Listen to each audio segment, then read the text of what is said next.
자녀 삼아 주셨기에 그 사랑의 은혜에 힘입어 오늘도 이렇게 귀한 전에 나와서 예배합니다. 이 예배를 받아주시고 우리의 중심 속에 하나님의 깊은 은혜와 사랑을 다시 한 번 더 깨달아지고 우리 어떻게 살아갈 것인가를 이 시간 다시 한 번 더 다짐하고 결심하는 성령의 감화 감동에 역사 따르는 그런 시간이 되도록 이끌어 주옵소서. 종을 소리로 세워싸오니 뜻을 전달하고 온전히 사라질 수 있도록 주의 성령께서 함께해 주옵소서. 예수님 이름으로 기도합니다. 아멘.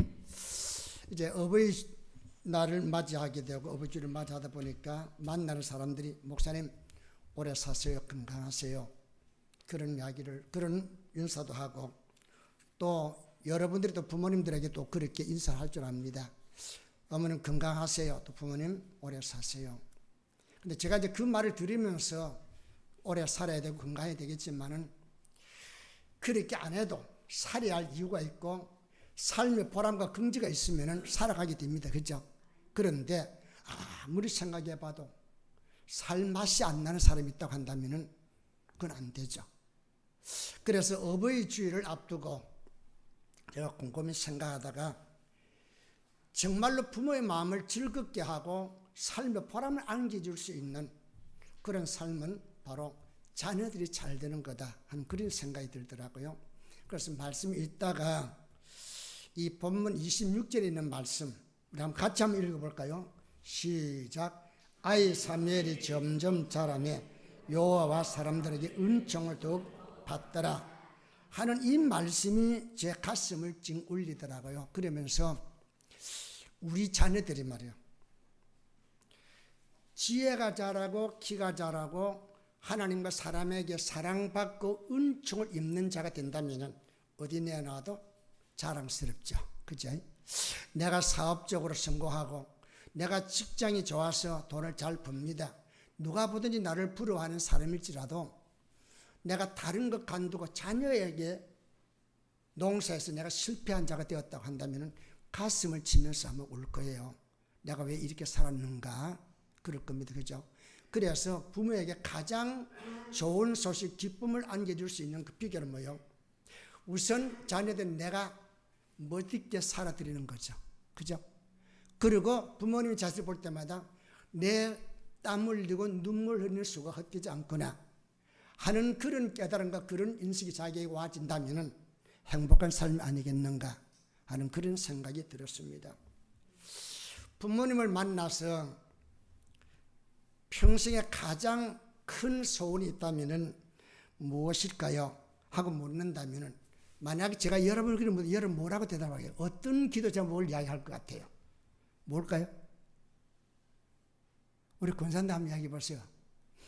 여러 권사님들에게 내가 묻는다면 권사님 기도 제목이 뭐야? 가장 중요한 기도 제목이 뭐야? 묻는다면 뭐라고 대답할까요? 예? 대부분 자녀라 합니다.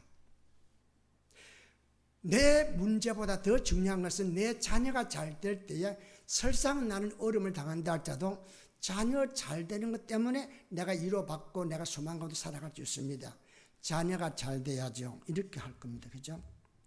자녀들이 신체적으로 건강하게 또 정신적으로 지혜롭게 자라고 거기에 영적으로 신앙생활이 정말 아름다워서 하나님의 사랑을 받고 가는 길에 하나님이 그를 인도하시고 보호해 주시고 공급해 주셔서 형통한 삶이 펼쳐진다면 이보다 더 귀한 삶이 없는 줄로 그렇게 믿어집니다.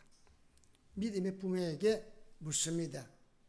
자, 자녀를 위해 기도한다면 어떻게 기도 제목을 가지겠습니까? 하고 묻는다면 뭐라고 여러분이 나는 이렇게 우리 자녀를 위해 기도하겠습니까? 그렇게 대답할 수 있겠어요? 뭘까요? 뭐 여러 가지 대답하겠습니다. 틀린 건 아니고 다 맞는 거예요. 그런데 가장 핵심적인 것은 누가복음 2장 52절에 아주 유명한 말씀이 나오죠. 예수는 지혜와 키가 자라가며 하나님과 사람에게 더욱 사랑스러워 가시더라. 자라가면서 점점 더 사랑스러워 가더라. 점점 더 아름다워 가더라. 점점 더 성숙되어 가더라. 멋있잖아요. 여러분은 이 남의 일까지 생각하니까 그냥 그런가 보다 생각할지 모르지만은 정말로 여러분과 내가 내 자녀의 일평생을 위해서 기도한다면 하나님 이렇게 해주세요. 다부진 그런 기도가 있어야 되지 않겠어요? 근데 여러분 볼 때마다 이런 얘기하면은 뭐 다 컸는데, 다 컸으면 그러면 좋습니다. 육체는 다 컸어요. 그러면 여러분과 내 정신과 내 영혼은 끊임없이 성장해야 될 거 아니에요. 믿음 생활 지금 다 성장했어요? 수십 년 신앙생활하고 내가 집사 직분과 권사 직분 받았으니까 이제 난 다 자랐어요? 아니잖아. 그렇다면 끊임없이 자라야 되는데 정말로 어떻게 자랐느냐? 우선은 신체적으로 건강해야 되고, 그죠? 정신적으로 지혜로워야 되겠지만은 하나님과 사람에게 사랑받으면서 하나님께 버림받는 사람이 있는가 하면은 하나님의 사랑을 많이 받으면서도 사람에게 미움받는 사람이 있습니다. 물론 그가 신앙생활을 하기 때문에 핍박을 받는다는 것은 충분히 이해하고 그건 우리가 환영할 일이지만은 예수 잘 믿는다는 남들로부터 칭찬을 들으면서도 그가 인격적으로 흠이 많아서 남으로부터 멸시천대 받는다면 결코 좋은 일은 아니죠. 그죠? 그런 면에서 인간적으로 인격적으로 아름다운 사랑과 교제를 통해서 인정을 받을 뿐만 아니라 그 위에 하나님 은총이 임한다면 얼마나 좋을까. 할렐루야. 여러분과 여러분 자녀들에게 바로 그와 같은 여호와와 사람에게 은총 받는 자 되길 주의 이름으로 축원합니다. 그런데 이것은 그냥 내가 바란다고 되는 게 아니에요. 그것은 뭐요? 사람은 그냥 태어나면 그냥 저절로 자라는 게 아니고 환경과 조건에 영향을 받고 자라게 되고 또 누군가 내 측근에 있는 사람부터 직간접적으로 영향을 받으면서 성장하게 됩니다. 그렇기 때문에 조건과 환경도 잘 마련해 주게 되지만 특별히 같이 교제하며 자라게 되는 가정적인 분위기 혹은 부모님과 자녀의 관계, 교제 이런 것들이 아울러 잘 조화를 이루어야만이 바른 성장을 가져올 수 있다는 것이죠. 그래서 우리는 흔히 교육을 필요성을 강조하잖아요. 물론 어느 경우에는 자녀를 그냥 방목하듯이 지 멋대로 내버려도 잘 되는 경우가 있습니다. 그러나 대부분은 뭐요? 좋은 여건과 환경 가운데 자라야만이 그 영향을 받고 잘 자라죠. 그죠? 여러분 나무를 심고 과실수를 심어놓고 난 뒤에 그냥 내버려 둡니까? 거름 주고 우리가 가꾸지만은 어느 때는 가지를 해가면서 잘라주고 가면서 이렇게 손을 봐줘야 되고 과일이 꽃이 많이 피었으면 적당히 꽃을 이렇게 추려서 따줘야 됩니다. 그래야만이 과일이 아름답게 연글게 되는 것처럼 우리의 성장도 그와 같다 그런 말씀이죠. 그래서 사도 바울은 갈라디아 6장 7절에서 스스로 속이지 말라. 하나님은 업신여김을 받지 아니하시나니 사람이 무엇으로 심든지 심은 대로 거두리라. 믿습니까? 무엇을 심는지 심은 대로 거둔다 그런 말씀이에요. 내가 너를 어떻게 키우는데 네가 그럴 수 있느냐 이렇게 말하지만은 사실은 내면 깊이 들어가 보면은 내가 좋든 나쁘든 그 아이에게 혹은 그 사람에게 영향이 환경적으로 왔든지 사람과의 관계에서 왔든지 왔기 때문에 어느 순간 그것이 몸에 배어서 버릇이 습관되고 습관이 자라서 인격이 되고 인격이 생활의 열매로 나타나기 때문에 그런 모습이 드러난다는 것이죠. 나는 아무것도 안 했다고. 근데 아무것도 안 한 것이 뭐요? 아무것도 안 한 것이 심어졌기 때문에 게으름으로 나타나는 거 아니에요. 그러니까 여러분과 내가 살아가는 인생 과정 속에서는 여러분과 내 삶도 뭐요? 내가 어떻게 내 자신을 가꾸에 따라 달려지는 것이고 여러분의 자녀들 여러분이 어떻게 됐든지 간에 영향을 끼치기 때문에 적극적으로 영향을 끼쳤든지 소극적으로 영향을 끼쳤든지 일단 영향을 받았기 때문에 그렇게 자란다는 것이죠. 그죠? 그렇다면 거기에 대한 책임감을 우리는 가져야 되는데 내가 어떻게 키우는데 네가 그렇게 변할 수 있느냐? 근데 제가 목회를 본다면은 정말 안 된 말이지만은 당신이 그 영향을 끼쳤다고 나는 그렇게 말해주고 싶더라 이거죠. 무엇을 심든지 그렇기 때문에 언제 어디에다가 무엇을 얼만큼 심을 것인가, 그게 우리에게는 와야 된단 말이에요. 농사 지는 사람이 그냥 뿌립니까? 이 넓은 대지에 얼마의 양을 뿌려야 되고, 무엇을 뿌려야 되고, 언제 뿌려야 되고, 그거에 계산적으로 와서 뿌려야만이 농사가 제대로 되는 것처럼 자녀 교육도 그와 같다 이것이죠.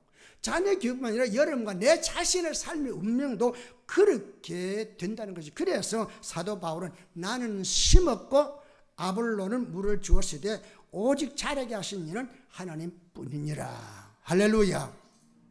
자라게 하시는 누구라고요?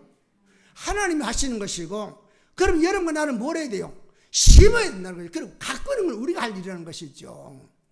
아들, 딸 주는 건 하나님이 주시는 것이지만은 아들, 딸을 양육하는 책임이 우리에게는 있다 이 말이에요. 그런데 우리는 자신이 양육한 책임이 있다는 사실을 인식하지 못하고 그냥 무책임하게 우리 보낼 때가 얼마나 많이 있습니까? 그래서 여기 오직 자라게 하시는 하나님이라, 이 말씀은 뭐요? 우리가 노력하지만은 거기 위에 뭐가 있어요? 하나님의 사랑, 하나님의 은총이 임해야만이 우리 노력한 대가가 충분히 보상받을 수 있다. 할렐루야.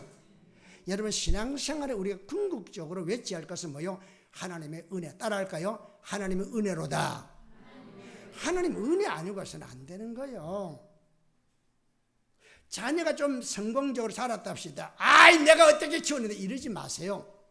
물론 내가 가꾸었죠. 내가 걸음도 주고 필요한 것을 내가 이렇게 돌보는 건 사실이지만은 내 수고가 좋은 결실을 나타나게 된 것은 하나님의 은혜다. 할렐루야. 그런 믿음 우리에게는 있어야 된다는 것이죠. 그렇기 때문에 이런 교육의 중요성을 깨달았던 한나는 아들을 낳았을 때에 내가 여호와께 구하여서 얻은 아들이라 해서 사무엘이라 하는 그 이름을 짓죠. 뭐라고요? 누구라고요? 사무엘. 예, 여러분, 요즘은 그게 안 보이더라고요. 옛날에는 버스간에도 보면은 손 모아서 기도하는 어린아이 모습을 많이 보는, 그게 이제 사무엘이죠. 사진이지만은 그렇게 우리가 봐주는 거죠. 그런데 하나님께서 내게 준 아들이라. 그럼 이 아들을 내가 어떻게 키울 것인가? 내가 이렇게 키워야지. 우리가 그렇게 생각할 수 있는, 그게 틀린 건 아니에요. 그럴 수도 있지만은 한나 엄마는 아들을 내가 키우는 것보다 하나님의 보호 아래 양육받는 게 좋겠다. 그래서 젖을 떼자마자, 언제요? 젖을 떼자마자. 그럼 몇 살이요? 대부분. 저 같은 경우는 우리 엄마가 41살 나가지고 늦게 나가지고 초등학교 졸업할 때까지 엄마 젖꼭지를 만지고 자랐어요. 그런데 좀 건강하게 좀 일찍이 발육하는 애들은 2살 되면 거의 다 뛰죠. 그죠? 그럼 그때에 제사장을 찾아가서 1장 28절 이렇게 말합니다. 아이의 평생을 여호와께 드리나이다. 그러면서 양육의 책임을 이렇게 엘리 제사장에게 부탁을 드립니다. 그때부터 사무엘은 제사장 엘리 앞에서 여호와를 섬기며, 엘리 앞에 살고 있지만은 삶의 모든 주관은 뭐예요? 하나님과의 관계로부터 시작되는 것이죠. 그래 여호와를 섬기며 살았고, 세마포 옷을 입고 여호와 앞에 섬기는 자가 되었습니다. 세마포라는 것은 뭐예요? 성별된 삶을 표시하는 것이죠. 성비라는 것은 뭐예요? 특별한 목적을 따로 구분시켰다, 그런 말씀이죠. 여러분과 나를 보고 뭐라고 불러요? 성도라 부르죠. 그죠? 거룩한 무리. 뭐가 달라졌어요?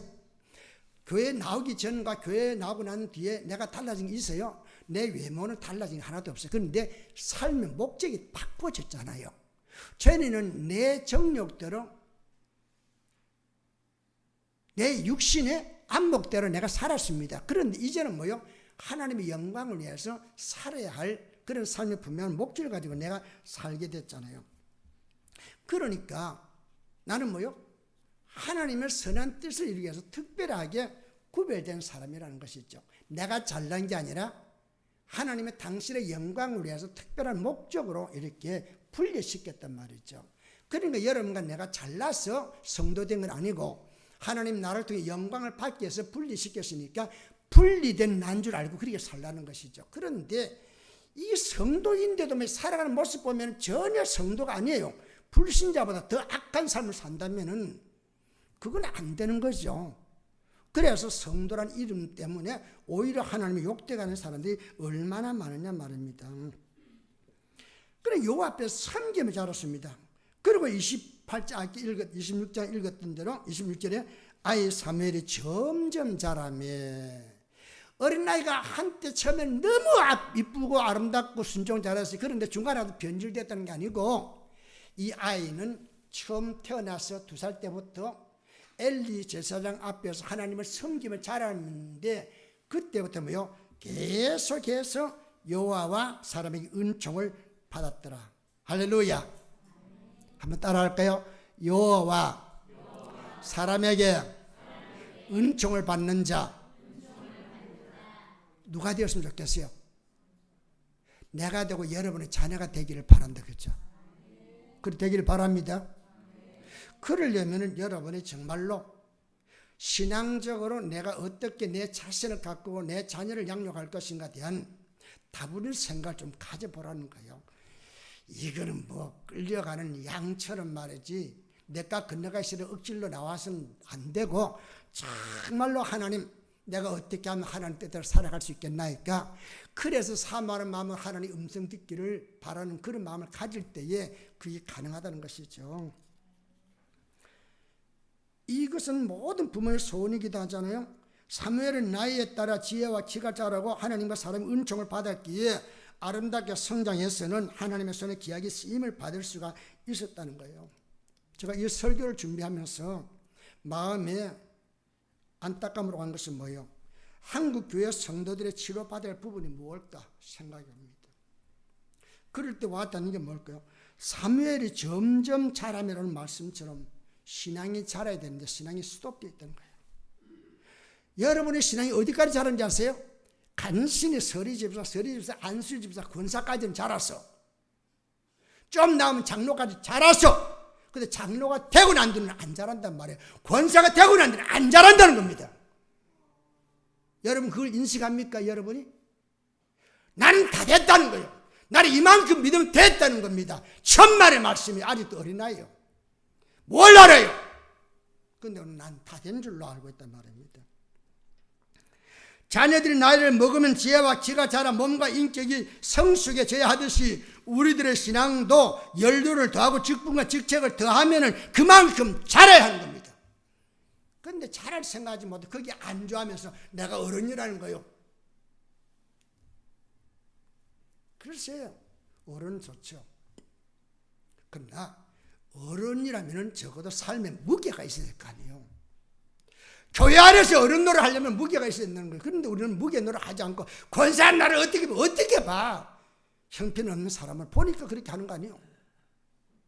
그런데 우리는 자기가 왜 그런 대접을 받는지에 대해 전혀 생각지 않고 나를 괄세하고 나를 무시한다는 거예요. 무시하는 게 아니에요. 그냥 그대로 인정하는 거죠. 그런데 그걸 인정하면 신앙이 자라는데 우리는 어떻게 하든지 핑계대잖아요. 이랬고 저랬고.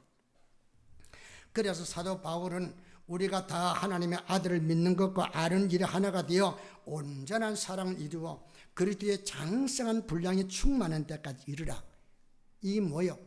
그리스도의 인격의 분량에까지 우리는 끊임없이 자라야 된다는 것이죠. 우리의 그 사람은 오늘 우리 65세 이상 되신 분 꽤 많은데, 제가 섬기던 교회 그 어떤 권사님 목사님 우리 교회요 70세 이상 되시는 분이 150몇 명입니다. 3분의 1이에요. 그러더라고요. 와, 그럼 교회가 늙었잖아요. 그죠? 그래서 중간 별로 없고 연세가 많든지 나이가 어리든지 그렇게 있어가지고 문제입니다. 그러더라고요. 나이가 들어가는 것만큼 주름살 쥐고 여기 버짐도 챙기고 이러죠. 그렇다고 할지라도 우리의 속사람, 내 영혼은 날로 새로워져야 될 거 아니에요. 그죠? 언제까지 성장해야 돼요? 그리스도의 장성한 인격의 분량에까지. 그래서 사도 바울은 이루었다 함도 아니고 얻었다 함도 아니라 앞에 있는 표대랑에서 달려가는 그 표대가 뭐예요? 그리스도의 인격에까지. 한 번도 나는 되었다 생각하지 말라는 거예요. 아직도 덜 된 사람이 되기 위해서 끊임없이 발전하고 있다는 거죠. 그 발전한 모습이 여러분과 나에게 보여야 한다는 것이죠. 만약에 그 발전한 모습이 없다면 뭐요? 한마디로 듣기는 싫지만은 병들었다고 할 수밖에 없는 거죠. 자, 그러면은 우리 사무엘의 아름다운 성장의 비결은 어디서 왔을까요? 물론 엄마 한나의 교육에서 왔죠. 첫째로 그러면 어떻게 키웠어요? 삶의 목표를 하나님께 두었다. 따라할까요? 삶의 목표를 하나님께 두고 있었다. 예, 사무엘은 사무엘상 2장 11절에 엘리 앞에서 여호와를 섬기더라. 18절에 여호와 앞에서 섬겼더라. 21절에 여호와 앞에서 자라니라. 26절은 여호와 사람의 은총을 더욱 받더라. 그렇게 기록되어 있습니다. 그런데 엘리의 아들들은 제사장입니다. 그 아버지가 대제사장, 그 밑에 제사장, 요즘 말하면 목회자라는 거예요. 그럼에도 불구하고 12절에 행실이 나빠 여호와를 알지 못하더라. 17절에 여호와의 제사를 멸시하였고 22절에 회막에서 수종들은 여인들과 동침했을 정도로 타락했다고 그랬습니다. 누가요? 아니 그냥 초신자 같으면 괜찮아, 그럴 수 있죠. 그런데 성직자입니다 지금. 그런데 그가 타락했습니다. 그 원인이 어디 있을까요? 원인이 어디 있었을까요? 사무엘상 3장 13절 보니까 엘리는 아들들이 저주를 자청하듯, 자청했다는 말은 뭐요? 스스로 불러들였다는 것이죠. 저주를. 그런데도 금하지 아니하였다고 그랬습니다. 버젓이 아는데도 금하지 않았던 겁니다. 이게 그 사람만 있겠어요? 오늘 여러분과 나에게도 있다는 겁니다. 분명히 잘못되어 가는데도 시정해 줄 생각하지 않고 자존심 건드릴까 봐. 그래서 내버려 둔 것이 오늘 이 지경으로 나타나게 됐다, 그런 말씀이죠. 한나는 아들로 하나님 존전 의식을 갖게 하였기 때문에 사무엘이 나중에 은퇴하는 고별 설교에서 유명한 말을 남기죠. 내가 누구의 소를 빼앗았으며 누구의 나귀를 빼앗았느냐, 누구를 속였느냐, 누구를 압제했느냐, 내 눈을 흐리게 하는 뇌물을 누구의 손에 받았느냐. 어디 그런 일이 있다면 나한테 이야기해보라 할 정도로 자신 있게 이야기하면 그가 교만해서가 아니라 자기는 그렇게 살았다는 자기 고백이죠. 여러분과 나도 그렇게 살아갈 수 있기를, 그렇게 고백할 수 있기를 주 여러분 축원합니다. 근데 우리는 거짓말을 예사하잖아요. 저는 안타까운 것이 왜 신앙생활에 하나님 앞에서 심판받을 날을 기억하지 못하고 있느냐 이 말이에요. 천국가 저기 있기 때문에 예수 믿다 온 거 아니에요. 그래서 여러분과 나를 지옥에서 천국으로 보내기 위해서 십자가에서 아버지요 저들을 용서해 주소서. 저들이 하는 일을 알지 못함이니이다. 내가 다 이루었다 숨을 거두고 난 뒤 다시 부활함으로 나만의 길이요 진리요 생명이라 나로 말미암지 않고 아버지께 올 자가 없느니라 하시면 여러분에게 구원의 길을 제시해 주지 않았어요? 그런데 그렇게 살아가지 못하고 있는 우리의 모습이 얼마나 안타깝습니까? 그러니까 그렇게 자기가 아름답게 신앙 고백하자니 자신 있게 자기가 정말로 이렇게 훌륭하다 그 이야기가 아니에요.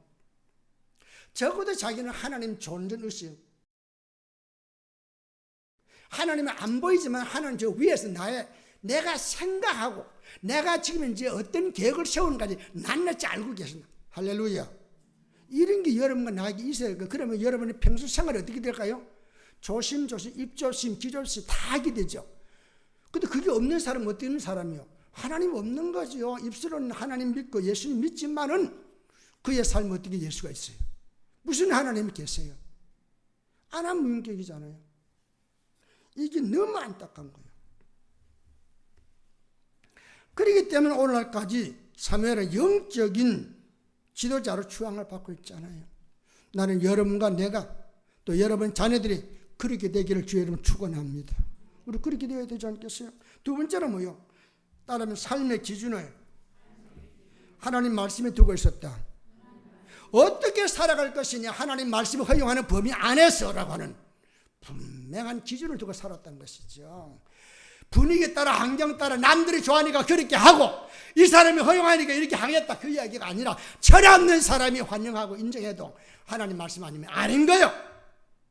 그렇게 살아가야 되는데 우리는 그냥 바람 부는 대로 물결 치는 대로 이렇게 흘러가고 있으니 신앙에 전혀 뿌리가 없는 그런 삶을 살고 있지 않느냐 말입니다. 사무엘상 3장 1절에 보니까 사무엘이 엘리 앞에서 여호와를 섬길 때는 여호와의 말씀이 회귀하여 이상이 능히 흔히 보이지 않았더라 이렇게 기록되었는데 2장 1절에 가면은 여호와께서 실로에서 여호와의 말씀으로 사무엘에게 자기를 나타내시느라. 아니 하나님의 말씀이 쉬게 이상이 전혀 보이지 않는다고 했는데 유독 사무엘에게만은 하나님이 자기를 나타냈다는 겁니다. 말씀이 들리지 않던 영적 암흑기에 사무엘에게는 하나님 말씀이 들렸으나 엘리의 아들들에게는 하나님의 말씀이 들리지 않았다고 해서 그 차이점이 어디 있을까요? 그 참 평소에 우리가 가지고 있는 마음 자세, 신앙의 자세가 달랐다는 거죠. 하나님을 향한 경외심 부재, 하나님에 대한 두려움이 없는 신앙, 하나님 말씀에 대한 불신, 이런 것들이 하나님 말씀이 들려질 때도 부정해버리는 거죠. 아니야. 하나님 그렇게 말하다. 아니야. 아닐 거다. 하나님 말씀하셔도 하나님 음성으로 받아들이지를 않았던 거예요. 하나님 말씀이 없었던 게 아니에요.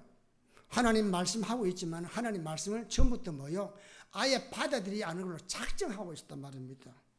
오늘 그런 사람들 거기만 있어요. 오늘 우리 안에도 있을 수 있는 거죠. 목사님 아무리 그래도 난 안 믿어. 그럴 수 있죠. 그 믿은 결과 나중에 갚아라는 거예요. 그거 없으면 난 목회 안 했을 거예요. 한 번 죽는 건 정한 거지 그 위에 심판이 있다는 거기에 나는 올무에 걸쳤던 거예요. 아, 죽는구나. 난 절대로 죽지 않아야 되겠는데 죽다는 말입니다. 왜 죽느냐? 내가 원하든 원치 않든 나는 죄인이기 때문에 나는 죽어야 하고 죽음이 오고 난 뒤에 나에게 반드시 심판은 이 문제를 해결하기 위해서 뭐요? 나는 길이요 진리요 생명 예수 그리스도밖에 없더라. 그래서 예수 믿게 된 거예요. 그래서 믿지 않는 가정에 태어나서 핍박받아가면서 오늘까지 오게 된 거예요. 오늘날 많은 사람들이 불행, 역시 성경이 뭐요? 하나님 말씀으로 믿지 않는다는 겁니다. 이 믿지 않는 것에 대해서 가슴을 쳐야 되는데 하나님 왜 나는 안 믿어? 이게 와야 될 텐데 그게 무슨 자랑이라 생각해. 내가 배운 지식 때문에 이걸 거절해 버리는 거. 얼마나 안타까운 일입니까? 볼 때마다 목회자를 가슴 치는 거죠. 잘못 가르쳤구나. 신앙시간 몇 년 했어요. 그러니 불신과 불신종은 자연스러운 삶의 열매로 나타내는 거 아니에요. 내가 실수한 게 아니에요. 너 본 바탕이 그렇다는 거예요. 머루나무이기 때문에 머루를 맺는 것이지 포도나무가 실수해가지고 머루 맺는 일은 없단 말이에요. 그렇다면 머루를 빨리 잘라내고 포도나무 가지 접을 붙여서 포도나무로 만들어야지. 예수님 뭐라 해서 나는 포도나무 내는 가지라 그랬잖아요. 아니 머루나무를 포도나무 붙였는데 어떻게 그게 포도나무가 되느냐 말입니다. 안 되죠. 그런데 하나님의 초자연적인 역사는 머루나무에게 포도 열매가 맺게 한다는 것이죠. 그래서 우리를 거듭나게 하기 때문에 니고데모에게도 네가 선생님이면서도 이걸 모르냐 이렇게 물었던 것이고 니고데모는 어떻게 해서 엄마 뱃속에 들어갔다 나와야 됩니까 하고 정말로 어린아이 같은 그런 대답을 하고 있잖아요. 하나님 말씀을 받아들이지 못하는 불신앙이 성도로 하여금 소금의 짠맛을 잊음같이 성도로부터 지탄을 받게 되는 거죠. 나로 인해서 주의 영광이 가려워지고 나로 인해서 주님이 욕먹는 사실에도 아파해 본 일이 있습니까? 나 때문에 교회가 욕을 먹는 데 대해서 아파해 본 일이 있느냐 이 말이에요. 혼자 구중물을 다 휘지고 다니면서도 그런 사람이 얼마든지 있을 수 있지 않냐 이 말입니다. 세 번째 따라합니다. 말씀에 순종으로 하나님 경외심을 드러내었다. 말씀에 순종함으로 하나님의 경외심, 하나님을 두려워하고 믿고 신뢰하고 있다는 걸 뭘로 증명하느냐 말이에요. 입으로 물론 믿어 입으로 시인하여 구원에 이른다고 그랬습니다. 근데 구원 내가 받았다면 구원받은 증거가 나타나야 될 거 아니에요. 그것은 내 입술로만 고백하는 게 아니라 내 삶을 통해서 증명해 보여야 한다는 것이죠. 근데 그렇게 합니까? 안 하잖아요.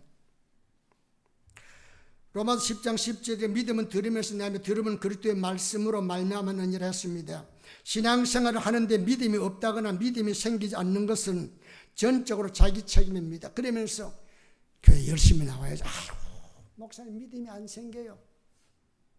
누구 탓이요? 믿음이 안 생긴 게 누구 탓이냐고요? 목사님 탓이요? 누구 탓이요? 내 탓이잖아요. 그럼 따라할까요? 내 탓이라. 그렇게 인정을 안 해요. 왜 내 탓입니까? 말씀을 들었다면 믿어야 할 거 아니에요. 안 믿어지는 건 정상적이지. 어떻게 보면은 안 믿어지는 걸 하나님께 회개하라는 거예요. 하나님, 나 이런 사람입니다. 나 수없이 다짐하고 결심하지만은 믿어지지 않습니다. 이 완악한 마음을 제거해 주시고 주님 은혜로 내 마음을 새롭게 만들어 주시옵소서. 이렇게 나가면 믿음이 왜 안 생기겠어요? 사모하는 심령을 만족케 하는 게 하나님 은혜인데, 이슬비가 떨어도 자주 이슬비 맞으면 어느 순간에 촉촉하게 땅이 젖어들듯이 끊임없이 사모하는 마음으로 정말 졸음이 오더라도 손짓을 꼬집어가며 설교 드려야 되겠다, 그런 마음으로 앉아보세요. 왜 은혜 못 받겠어요? 처음부터 다 불평할 생각 가지니까 안 되는 거죠. 제단을 섬기고 하나님께 분향하는 제사장들임에도 불구하고 예봇을 입지 않았으면 이 말은 뭐요? 하나님과 인간 사이에 중보자로 자기들이 제사장 직분을 감당하는 것에 대해서 뭐요? 하나님과의 관계가 안 돼 있는 거예요. 입지 않고 말씀을 떠나 아무 거리낌 없이 불법을 장하는 것은 평소에 아비 엘리 제사장이 불신과 불신의 삶을 통해 얻은 부정적인 영향 때문이죠. 아버지가 살아가는 모습 보니까 그래도 되겠거든요. 어쩌면 여러분과 내 자녀가 잘못되는 것은 부모 나의 탓일 수 있다는 사실을 알아야 됩니다. 빼저리게 내가 잘못 키웠구나, 그것도 어쩌면 할 수 있어야 됩니다. 그런데 우리는 전혀 내 잘못 없는 거, 이 자식이 말을 안 들을 때 말을 안 들을 수밖에 없는 그런 영향을 우리가 지치고 있잖아요. 이 시대에 한나로 살아가는 수많은 부모님들이 들려주고 싶은 말씀은 자녀들을 신앙적으로 양육하기 위해서 기도와 말씀으로 해산의 고통을 감사하라는 거예요. 좀 울라는 거예요. 울어보라는 거예요. 한 번도 자녀를 해서 눈물 한 방 흘리지 않으면서 자녀가 잘 되기를 바라요. 그 엄청난 이기심이 얼마나 하나님을 욕되게 하고 있는지 아세요? 사무엘은 나는 너희를 위하여 기도하기를 쉬는 죄를 여호와 앞에서 결단코 범하지 아니하리라 그렇게 했습니다. 성경에 기록되기 전이었지만 사무엘은 말씀 듣는 것과 기도하는 것에 평생을 투자했기 때문에 영혼의 양식과 능력으로 기도와 말씀을 듣는 것이 매진했던 거예요. 어떻게 하면 하나님 말씀 들을까? 그래서 자다가도 조그만 소리들도 주여 나를 불러신다니까 할 정도로 그는 하나님 말씀들이 예민했다는 겁니다. 예민합니까? 오늘 말씀 듣기 위해서 어제 저녁에 토요일 밤에도 말입니다. 오늘 예배들이 초점을 두고 말씀을 내가 어떻게 잘 들을 수 있겠는가? 행여나 내가 말씀대로 졸지 않을까? 그래 졸지 않기 위해서라도 내가 좋아하는 드라마를 끊고 내가 예배를 준비할 정도로 정성을 가져야 될 거 아니에요. 그런데 동해물과 백두산에 마르고 닳도록 그거 다 보고 와서 예배 시간에 참석해서 들으려니까 하품만 나지. 여러분 하품하고 여러분을 주고 하는 말은 아니에요. 그게 여러분과 나의 오늘의 본 모습 아니에요. 그걸 고치자는 거예요. 예배에 중심을 두고 예배의 중요성을 깨달아서 거기에 초점을 맞춰야 되니까 목사님이 설교할 때 저는요 한 달에 한 번 하는 설교지만 해요. 수없이 설교문을 고쳤다. 오늘 새벽에 일어났다. 오늘 새벽에 2번 나왔어요. 어제 저녁에도 2번 나오고 오늘 새벽에 한 번 나왔고 새벽 예배 끝나고 갔다가 또 하고 또 고쳐요. 왜 그러냐? 끊임없이 어떻게 하면 여러분들이 정말 일주일간 고생하고 나오는 이 귀중한 시간을 어떻게 하면 못하는 설교지만은 좀 그래도 밥을 제대로 해가지고 먹이고 싶은데 나는 기술이 없어요. 말이 둔해서. 또 경상도 어기가 또 우리 꼬마 애가 우리 집사람 보고 할머니, 저 목사님들, 연세 많은 목사님 왜 저렇게 화를 내요? 그러더래요. 내가 무슨 화를 냈나요? 그냥 소리 냈지. 그러더라고. 그래, 나도 그 말 들으면 아파요. 나 그거 고쳐야 되는데. 안 되잖아요. 여러분, 그걸 위해서 기도 많이 해주세요. 진짜 나 그거 고치려고 그래요. 좀 부드럽게. 근데 부드럽게 안 돼요. 그러니까 하나님의 사랑과 은혜 안에 머물기를 바랬던 한나는 엄마의 손길이 가장 필요했던 시기에 아들을 젖대어 엘리에서 보내 여호와의 말씀을 듣게 했던 것이죠. 이런 열심히 우리는 있어야 될 거 아니에요. 아침에 일어나면 우리 아이들 주일학교 가야 될 텐데 해가지고 지금 일찍 일어나 머리 씻고 이렇게 해가지고 애들 용돈 11조 반드시 내야 되고 헌금해야 된다 이렇게 가르쳐야 될 텐데 애들은 챙겨주기는 뭐요? 그냥 멋대로 내버려 두니까 애들이 합니까? 여러분 정말로 여러분 만원 줄 때 애들 얘야 1,000원 11조 이렇게 가르칩니까? 난 그런 게 너무 아쉽다는 거죠.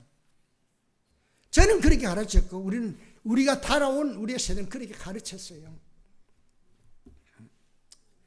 예수님은 당신을 따르는 여인들에게 예루살렘의 딸들아 나를 위하여 울지 말고 너와 내 자녀를 위해서 울라고 그렇게 강조합니다.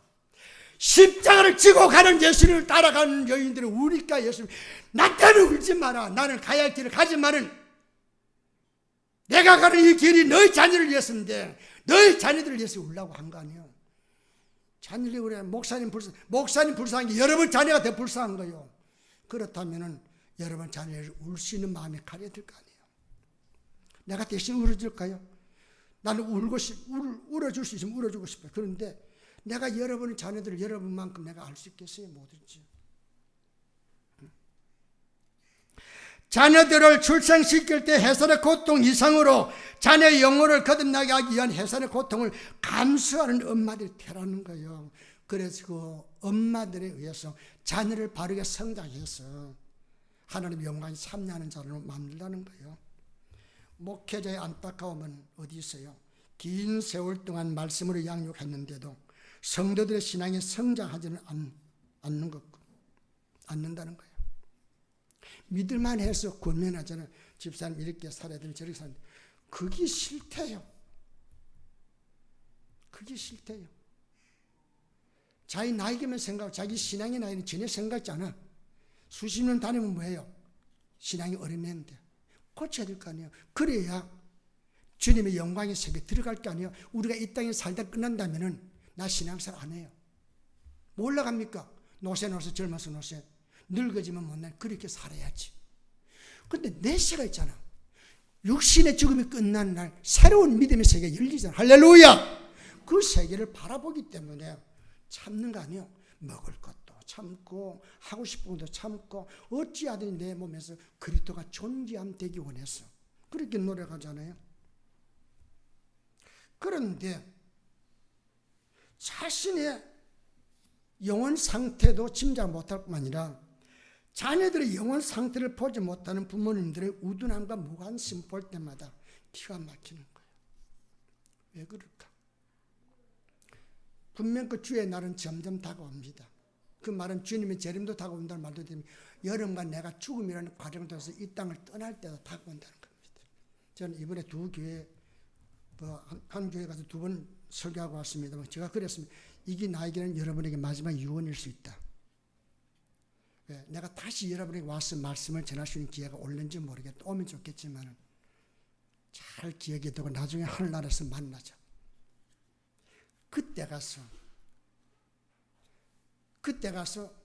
아유 하나님 나 그런 말 못 들었으면 그러지 말고 그때 윤상대 목사가 전했던 말을 내가 그때 들었습니다.